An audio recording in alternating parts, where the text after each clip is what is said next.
Hello and welcome to Everything Amiibo. Today I'm going to be reviewing the Ike Amiibo. Now, as per usual, this is the physical half of the review, but you might have noticed I haven't done any of the digital halves of the reviews yet, so I will have to figure something out for that.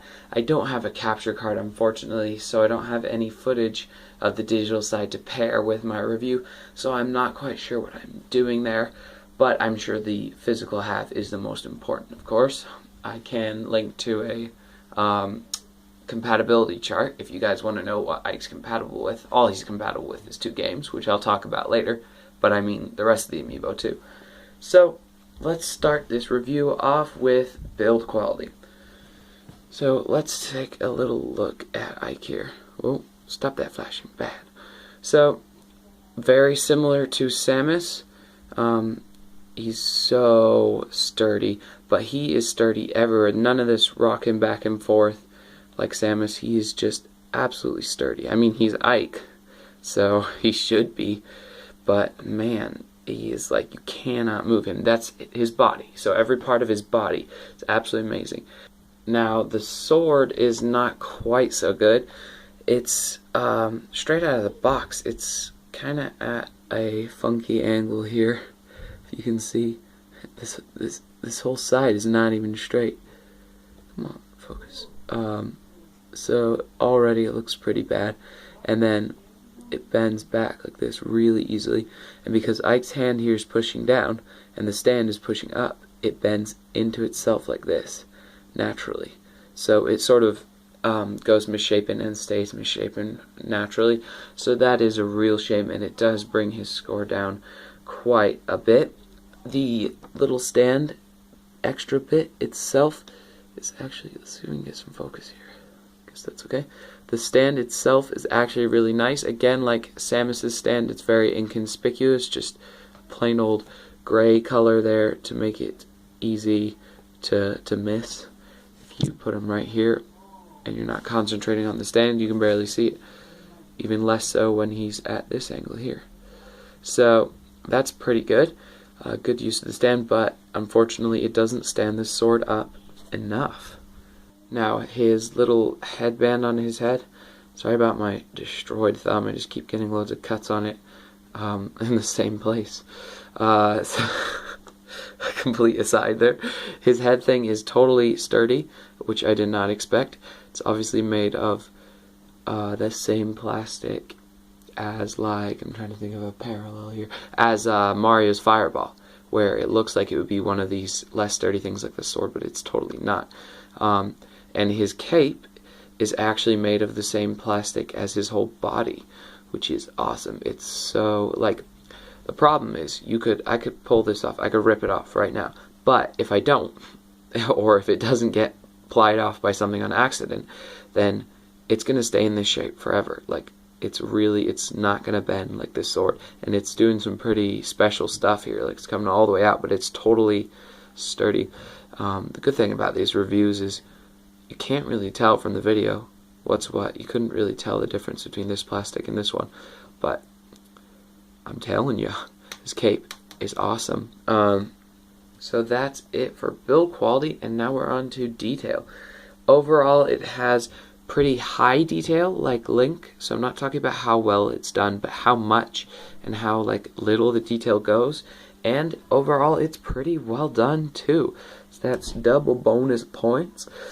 It has very few painting errors, except one gigantic painting error that I'm not sure if it's on all of them, but it's certainly on this one, and it's a big bad thing. So take a look at that sword. It's dreadful. It's an absolutely dreadful paint job. Even the hilt is pretty bad. But that gold paint has been put on so poorly. And the sword itself is bent, like I said earlier, even from the side, even from the front here. It's terrible. It looks really bad, and it really brings them down. So that's a real shame. But there are a couple of awesome details on here. Well, everything except for that really, but there's some highlights like his belt buckle here, if we can get a focus on that. There we go. It looks so cool. It looks really real. Just his whole chest area and stomach is actually really nice and very detailed. And then there's his insignia. I'm not sure whose insignia this is, but there's an insignia on the back, and we really need to focus to be able to see how detailed this is. Come on. Sorry about that, guys. It was just refusing to focus. So you can almost make it out, but you can still see the amazing amount of detail here. It's really, really small and lots of it, and it looks really nice. It's obvious that they just used some sort of a stamp rather than hand painting it, but it looks divine. And there's actual, like, let me take a look at that myself. Yeah, like inside each of these rows, it's not just one paint. You can't really see it, but inside each of those rows is like a pattern inside there, like as detailed as if they were putting words on it or something. It's super nice. And his whole cape, the fabric effect is really good. Now another thing would be his build, his muscles, and his like how sort of human his stance looks. It's really, really well done. He just looks really quite human, which is awesome. Get that focus again. Whoa, the lighting just changed. So the last thing in detail would be his face. Again, another unfortunate quality of this amiibo.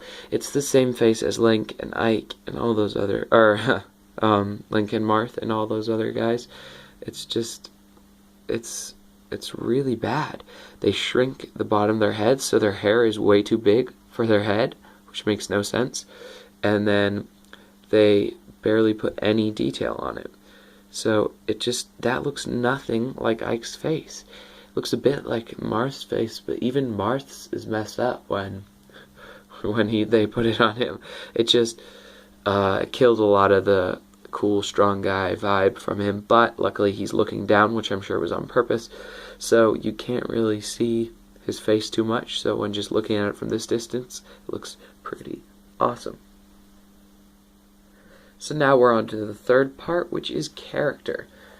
So there was an Ike before this in Super Smash Bros. That was in Super Smash Bros. Brawl, and he was just this puny, looked like practically nothing like Ike from Radiant Dawn, and basically just a clone of Marth.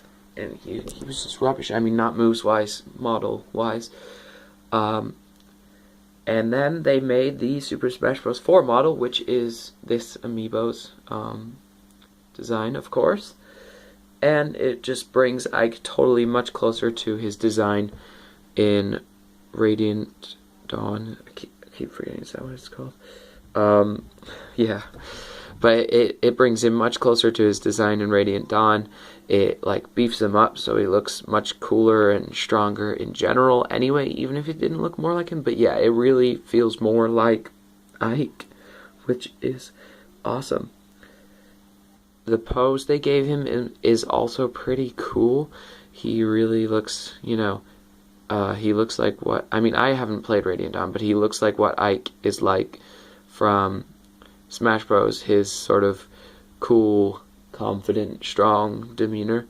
He's not like in some like action pose, like getting ready, because he doesn't need to, because he just lifts that heavy sword up and just takes one swing and takes you out. He doesn't have to be like jumping around or like hiding under a shield or whatever. He's just ready to take you on, which I think personifies Ike really well. So I really do like his pose. He's not compatible with many games, but he does have a pretty much exclusive game shared with Marth and Lucina, and that is Project Steam, codename Steam. Yeah, codename Steam. I think it used to be called Project Steam, but you can scan him in on there, and he will fight for you in the game. So he's basically an extra character. Now, of course, in that and in Super Smash Bros. Brawl 4, the two games that he's compatible with, he is the exact same Ike. So there's no problem with him not actually looking like the in-game character. So that's great. And I have a feeling any new games that he'll be compatible with, where a character for him pops up or a suit or whatever, it'll be modeled after this specific Ike Amiibo. So you won't have any problems with him feeling like he's really in the game. So that's it for my review of Ike, and I gave him an 8.8 out of 10. So a very respectable, is that a word? Yes, it is. Very respectable score, but he just had so many mistakes, quite a lot of things gone wrong, that unfortunately I had to bring it down to 8.8 rather than somewhere closer to 10. But I did thoroughly enjoy Ike. If you are a fan of Ike like I am, you have to get this amiibo. If you're not, it should be pretty high up in your list. Alright, thanks for watching, guys. If you enjoyed the video, don't forget to give it a like. And if you want more amiibo, Pokemon trading card game, and Nintendo toys and games content, make sure you subscribe to Everything Amiibo.